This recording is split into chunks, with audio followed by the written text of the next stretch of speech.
ইনকিলাব জিন্দাবাদ বিতর্কে উত্তাল রাজনীতি। বিএনপির মন্ত্রীর বক্তব্যে তীব্র ক্ষোভ জানাচ্ছেন নেটিজেনরা। বিদ্যুৎ, জ্বালানি ও খনিজ সম্পদ মন্ত্রী ইকবাল হাসান মাহমুদ টুকুর ইনকিলাব জিন্দাবাদ স্লোগান নিয়ে দেওয়া বক্তব্যকে কেন্দ্র করে দেশজুড়ে তীব্র রাজনৈতিক বিতর্ক সৃষ্টি হয়েছে। জাতীয় নাগরিক পার্টি এনসিপির শীর্ষ নেতারা একে একে গণ অভ্যুত্থানের চেতনার অবমূল্যায়ন ও রাজনৈতিক সুবিধাবাদের বহিঃপ্রকাশ বলে মন্তব্য করেছেন।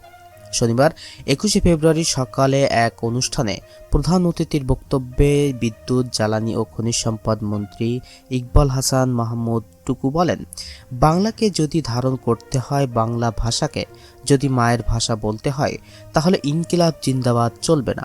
ইনকিলাব জিন্দাবাদ, ইনকিলাব মঞ্চ এগুলোর সঙ্গে বাংলার কোনো সম্পর্ক নেই। এই বক্তব্য সামাজিক যোগাযোগ মাধ্যমে ছড়িয়ে পড়ার পরপরই ব্যাপক প্রতিক্রিয়ার সৃষ্টি হয়। এনসিপির নেতারা বিষয়টিকে গণ অভ্যুত্থানের ইতিহাস ও আত্মত্যাগের সঙ্গে সাংঘর্ষিক বলে আখ্যা দিয়েছেন। কুমিল্লা ৪ আসনের সংসদ সদস্য হাসনাত আবদুল্লাহ ফেসবুক স্ট্যাটাসে লেখেন, ইনকিলাব জিন্দাবাদ, লিখে এটার তীব্র প্রতিবাদ জানান।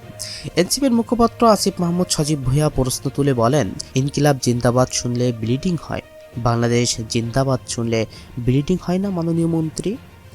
এদিকে এনসিপির আরেক নেতা নাসিরউদ্দিন পাটোয়ারি শনিবার রাতে ফেসবুকে লিখেছেন, ইনকিলাব জিন্দাবাদ, চাঁদাবাজ মুর্দাবাদ।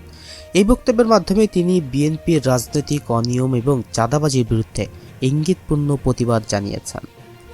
রাজনৈতিক বিশ্লেষক ও সামাজিক যোগাযোগ মাধ্যমের বহু ব্যবহারকারী প্রশ্ন তুলেছেন, এই ইনকিলাব জিন্দাবাদ স্লোগানের শক্তিতেই তো স্বৈরাচারী শাসনের পতন ঘটেছিল এবং স্বৈরাচার শেখ হাসিনা ক্ষমতা ছাড়তে বাধ্য হয়েছিল এই স্লোগানের মাধ্যমে। তাহলে আজ ক্ষমতার চেয়ারে বসেই সেই মুক্তির স্লোগান কেন অগ্রহণযোগ্য হয়ে উঠল? তারা মনে করছেন এটি মূলত রাজনৈতিক সুবিধাবাদ এবং ক্ষমতাকেন্দ্রিক মানসিকতার বহিঃপ্রকাশ। জনগণের আন্দোলন, আত্মত্যাগ ও বিপ্লবী চেতনা ভুলে গিয়ে ক্ষমতায় বসেই সেই ইতিহাস অস্বীকার করা গভীর উদ্বেগজনক। সামাজিক যোগাযোগ মাধ্যমে অনেকে মন্তব্য করছেন, যে স্লোগান স্বৈরাচারের পতন ঘটিয়েছে সেটিকে অস্বীকার করা মানে গণ অভ্যুত্থানের আত্মাকেই অস্বীকার করা। বিশ্লেষকদের মতে এই বিতর্ক আগামী দিনের রাজনৈতিক অঙ্গনে আরও বড় ধরনের আলোচনার জন্ম দিতে পারে এবং জনগণের মাঝে নতুন প্রশ্ন তুলবে, ক্ষমতায় গেলে আদর্শ কি বদলে যায়, যেটা বিএনপি এখনই শুরু করে দিয়েছে। এত দ্রুত যে বিএনপির নেতারা বাংলাদেশের গণ অভ্যুত্থানে জুলাই চেতনার বিরুদ্ধে এভাবে অবস্থান গ্রহণ করবে, সেটা বাংলাদেশের মানুষ কখনো কল্পনাও করতে পারেনি।